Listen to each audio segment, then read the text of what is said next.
नमस्कार दोस्तों, स्वागत है आप सभी का हमारे इस चैनल शास्त्र गुरु वाइस पर। दोस्तों, आज की प्रस्तुति में हम आप लोगों को दीपक का उपाय बताएंगे। दोस्तों, शाम के समय अपने अपने घरों में दीपक अवश्य जलाएं। इससे घर में कोई बुरी शक्ति प्रवेश नहीं कर पाती है और घर में धन बना रहता है। दोस्तों, ओम नमः शिवाय, जय भोलेनाथ। दोस्तों, क्या आपके पितरे आपसे नाराज हैं और क्या आपको लगता है कि आपके पितरों की वजह से आपके घर की सुख शांति में रुकावटें आ रही है और आपके कार्य नहीं बन रहे हैं, या आप संतान की कमी और धन की कमी या कर्ज से परेशान है, या आपका भाग्य आपका साथ नहीं दे रहा है? तो दोस्तों, इस बार के पितृपक्ष श्राद्ध में यदि आप दीपक से जुड़ा ये आसान सा उपाय कर लेते हैं तो आपके सभी पितृ दोषों का तुरंत ही नाश हो जाएगा और आपको मिल जाएगी सभी संकटों और कष्टों से मुक्ति। और दोस्तों, इस एकमात्र उपाय को करने से आपको धनवान मालामाल होने से कोई नहीं रोक सकता और आपकी जो भी मनोकामना है वो भी पूरी हो जाएगी। दोस्तों, इस बार 29 सितंबर 2023 से पितृपक्ष श्राद्ध बहुत ही दिव्य और दुर्लभ संयोग लेकर आए हैं। दोस्तों, इस पितृपक्ष में राजयोग कालसर्प दोष के साथ साथ धन लक्ष्मी योग भी बन रहा है, जिसकी वजह से इस बार के पितृपक्ष श्राद्ध का बहुत अधिक महत्व बढ़ गया है। और इस पितृपक्ष पर आप दीपक से जुड़ा की आसान सा उपाय कर लेते हैं तो आपकी सभी समस्याओं का तुरंत ही अंत हो जाएगा। इसलिए दोस्तों, वीडियो को आखिर तक जरूर देखें। और यदि आप भी अपने जीवन में महादेव की कृपा पाना चाहते हैं और पितरों का आशीर्वाद पाना चाहते हैं तो वीडियो को लाइक करके कमेंट में हर हर महादेव लिखना ना भूले। दोस्तों, भाद्रपद मास की पूर्णिमा से श्राद्ध पक्ष शुरू होकर आश्विन मास की अमावस्या पर समाप्त होते हैं। इस बार श्राद्ध पक्ष 29 सितंबर से 14 अक्टूबर तक ये दिन पितरों को समर्पित होते हैं। श्राद्ध पक्ष को पितृपक्ष, कनागत श्राद्ध आदि नामों से भी जाना जाता है। जैसा कि नाम से ही स्पष्ट होता है, पितृपक्ष ये पितृ का पक्ष है, यानी कि ये पितृ को समर्पित दिन होते हैं। इन दिनों में पितरों की आत्मा की शांति के लिए श्राद्ध तर्पण और पिंडदान किए जाते हैं। धार्मिक मान्यताओं के अनुसार पितृपक्ष के दौरान पूर्वजों का तर्पण श्राद्ध नहीं करने से पितृदोष लगता है। पितृपक्ष पितरों को प्रसन्न और उनकी कृपा प्राप्त करने के लिए बहुत ही खास दिन माने जाते हैं। माना जाता है पितृपक्ष के दौरान श्रद्धापूर्वक अपने पितरों को कुछ अर्पित किया जाए तो उससे पितृ अति शीघ्र ही प्रसन्न हो जाते हैं और अपनी कृपा बरसाते हैं। हिंदू धर्म में पितृगण को देवतुल्य माना गया है। शास्त्रों के अनुसार जिन पर पितरों की कृपा होती है उन्हें सभी देवी देवताओं का भी आशीर्वाद मिलता है। पितृपक्ष पितरों को समर्पित होते हैं, इसलिए इस दौरान कोई भी शुभ मांगलिक कार्य ना करें। पितृपक्ष के दौरान पितरों की आत्मा की शांति के लिए श्रीमद्भागवत गीता का पाठ अवश्य करें। पितृपक्ष यानी कि श्राद्ध पक्ष, जिसे कनागत भी कहा जाता है, यह वह समय होता है जब हमारे पूर्वज धरती पर होते हैं और हम श्राद्ध कर्म करके उनका आशीर्वाद प्राप्त करते हैं। हिंदू धर्म में मृत्यु के पश्चात श्राद्ध करना बेहद जरूरी माना जाता है। मान्यता है कि यदि अपने पूर्वजों का तिथि पूर्वक श्राद्ध और तर्पण नहीं किया तो उन्हें इस लोक से मुक्ति नहीं मिलती और वह संसार में ही भटकते रहते हैं। ब्रह्मा वैवर्त पुराण के अनुसार देवताओं को प्रसन्न करने से पहले मनुष्य को अपने पितरों यानी कि पूर्वजों को प्रसन्न करना चाहिए। पितृदोष सबसे जटिल कुंडली दोषों में से एक है। पितरों की शांति के लिए हर वर्ष भाद्रपद मास के शुक्ल पूर्णिमा से अश्विन मास की अमावस्या तक पितृपक्ष श्राद्ध होते हैं। इस दौरान कुछ समय के लिए यमराज पितरों को आजाद कर देते हैं ताकि वे अपने परिजनों से श्राद्ध ग्रहण कर सके। माना जाता है कि जिस घर के पितृ अपने परिवार के लोगों से खुश रहते हैं उस घर के लोगों को देवी देवताओं का भी आशीर्वाद प्राप्त होता है। शास्त्रों के अनुसार जिन लोगों के पितृ उनसे प्रसन्न नहीं होते हैं उन्हें पितृदोष का श्राप मिलता है। माना जाता है कि जिस घर में पितृदोष का श्राप लगता है उस घर के सदस्य कभी भी सुखी नहीं रहते और न ही वे जीवन में सफलता प्राप्त कर पाते हैं। दोस्तों, आज की इस वीडियो में हम आपको पितृपक्ष में किया जाने वाला एक बहुत ही आसान और असरकारक उपाय बताने जा रहे हैं।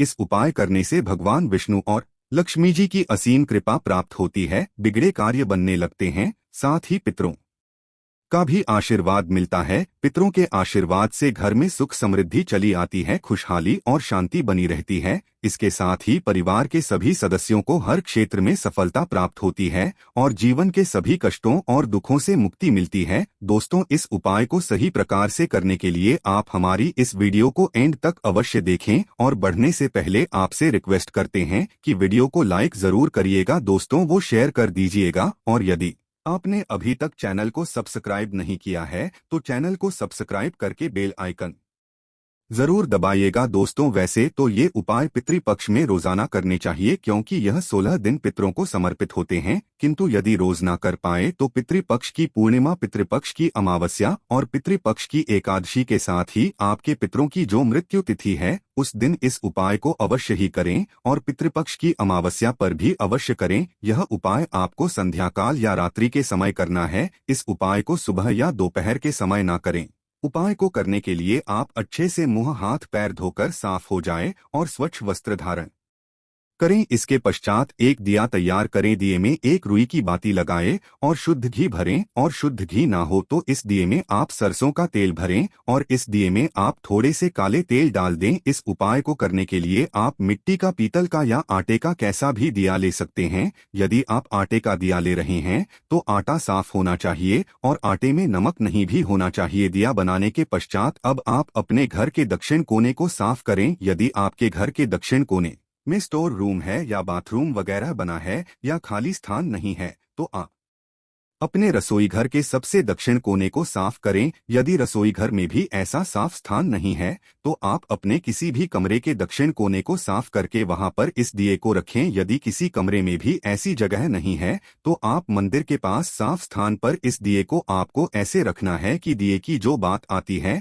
यानी जो लोग है वो दक्षिण दिशा की तरफ होनी चाहिए, यानी कि दिया का मुख आपको दक्षिणी दिशा की तरफ करना है। और ये भी ध्यान रखें कि दिए को सीधे जमीन पर ना रखें। दिए के नीचे कोई कपड़ा बिछा दें या कोई कटोरी प्लेट रख दें हैं या फिर थोड़े से साबुत चावल रख दे। सीधे जमीन पर दिया ना रखें। सीधे जमीन पर रखा हुआ दिया अपूर्ण माना जाता है। दिया जलाने के पश्चात सबसे पहले आप भगवान श्री गणेश को प्रणाम करें, फिर भगवान विष्णु और माँ लक्ष्मी जी को प्रणाम करें। इसके पश्चात पितृदेव को प्रणाम करें। भगवान से अपने पितरों की आत्मा की शांति की प्रार्थना करें। इसके पश्चात पितरों से मुक्ति की प्रार्थना करें। इसके पश्चात आप भगवान विष्णु जी के महामंत्र ओम नमो भगवते वासुदेवाय का 11 बार जाप करें। मंत्र का जाप करने के पश्चात अब आप पितृदेव के इस मंत्र का 108 बार जाप करें। मंत्र इस प्रकार है, एवं पितृदेव। इस मंत्र का आपको 108 बार जाप करना है। आप किसी भी माला पर जिस पर आप मंत्र का जाप करते हैं उस पर भी इस मंत्र का जाप कर सकते हैं,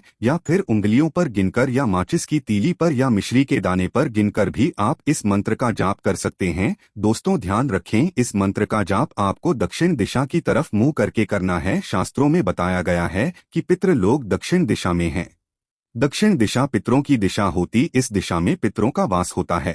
श्राद्ध पक्ष में दक्षिण दिशा में इस प्रकार दिया जलाने से और मंत्र का जाप करने से पितृदेव की असीम कृपा प्राप्त होती है और पितृदोष पितृ आशीर्वाद में बदल जाता है। मंत्र का जाप करने के पश्चात आप अपने पितरों को, अपने पूर्वजों को प्रणाम करें और सभी कष्ट, दोहक, दरिद्रता को दूर करने की प्रार्थना करें। दोस्तों इस उपाय को करते समय कुछ बातों का विशेष ध्यान रखें। इस उपाय को करते समय स्वच्छता और पवित्रता का विशेष ध्यान। महिलाएं पीरियड्स के दौरान इस उपाय को ना करें। इस उपाय को जरूरी नहीं है कि परिवार का एक सदस्य ही रोजाना करें, इससे परिवार में कोई भी कर सकता है। और यह भी जरूरी नहीं है कि घर के पुरुष या लड़के ही इस उपाय को करें। इस उपाय को घर की बेटियों, बहुओं ये भी कर सकती है। इसके साथ साथ इस बात का विशेष ध्यान रखें कि पितृपक्ष में आप किसी भी प्रकार की तामसिक चीजों का सेवन ना करें। पितृपक्ष में प्याज, लहसुन, अंडा, तंबाकू, सिगरेट, शराब आदि चीजों का भूलकर भी सेवन करें और यह दिया आप अपने घर पर ही जलाएं।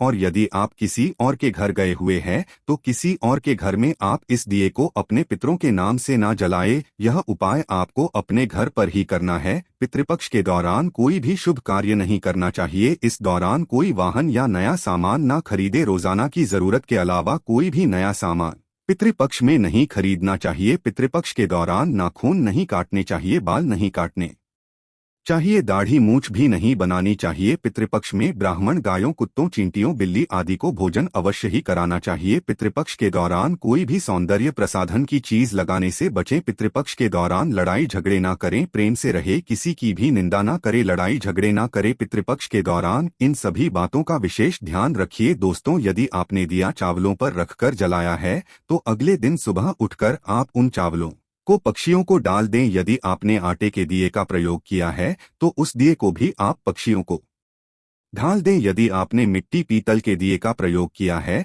तो आप उस दिए को दोबारा प्रयोग कर सकते हैं। तो दोस्तों आइए अब आपको बताते हैं पितृपक्ष के दौरान कौन सी चीजें आपको भूलकर भी नहीं खरीदनी चाहिए। लोहे का सामान। पितृपक्ष के दौरान लोहे का सामान नहीं खरीदा जाना चाहिए। यदि खरीदा जाता है तो इससे पितृ नाराज हो जाते हैं, साथ ही घर की नकारात्मकता बढ़ जाती है, घर की सुख शांति भी खत्म हो जाती है, ये जीवन में दुख का कारण बनता है। गृह प्रवेश भूमि पूजन। इसके अलावा पितृपक्ष के दौरान भूमि पूजन और नए घर में प्रवेश नहीं किया जाना चाहिए। यदि ऐसा किया जाता है तो उस घर में भूत प्रेत का वास होने लगता है, साथ ही घर का व्यक्ति काफी खुश नहीं रहता है और उसे जीवन में परेशानियां झेलनी पड़ती है। वहीं घर के व्यक्ति अक्सर बीमार भी रहने लगते हैं, क्योंकि ऐसा करने से पितृ नाराज हो जाते हैं। नए कपड़े। पितृपक्ष में नए वस्त्र नहीं खरीदे जाना चाहिए। हालांकि श्राद्ध पक्ष के दौरान नए वस्त्रों का दान जरूर जाता है, किंतु पुराने वस्त्र का नहीं और न ही नए वस्त्र खरीदे जाते हैं।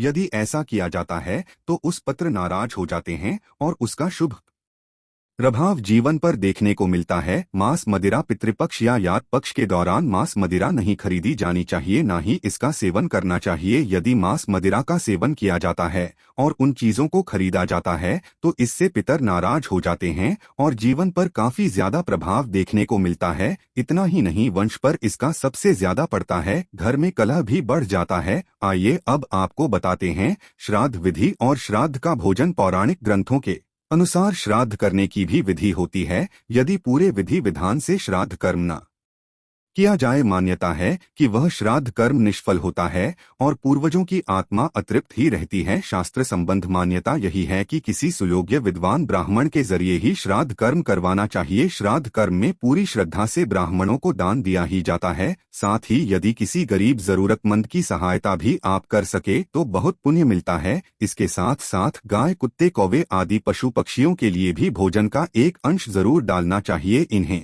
भोजन डालते समय अपने पितरों का स्मरण करना चाहिए। मन ही मन उनसे श्राद्ध ग्रहण करने का निवेदन करना चाहिए। यदि संभव हो तो गंगा नदी के किनारे पर श्राद्ध कर्म करवाना चाहिए, नहीं तो घर पर भी इसे जा सकता है। जिस दिन श्राद्ध हो उस दिन ब्राह्मणों को भोज करवाना चाहिए। भोजन के पश्चात दान दक्षिणा देकर भी उन्हें संतुष्ट करे। शरद पूजा दोपहर के समय शुरू करनी चाहिए। योग्य ब्राह्मण की सहायता से मंत्र उच्चारण करें और पूजा के पश्चात जल से तर्पण करें। श्राद्ध करने के लिए किसी ब्राह्मण को आमंत्रित करें, खोज कराएं और अपनी सामर्थ्य के अनुसार दक्षिणा भी दें। श्राद्ध के दिन अपनी सामर्थ्य या इच्छा अनुसार खाना बनाएं। आप जिस व्यक्ति का कर रहे हैं उसकी पसंद के मुताबिक खाना बनाए जो उचित रहेगा। श्राद्ध के दिन लहसुन प्याज रहित सात्विक भोजन ही घर की रसोई में बनना चाहिए, जिसमें उड़द की दाल, बड़े चावल, दूध, घी से बने पकवान, खीर, मौसमी सब्जी जैसे तो रही लौकी, सीध फल, भिंडी, कच्चे केले की सब्जी ही भोजन में माननीय है। मान्यता है कि श्राद्ध के दिन स्मरण करने से पितृ घर आते हैं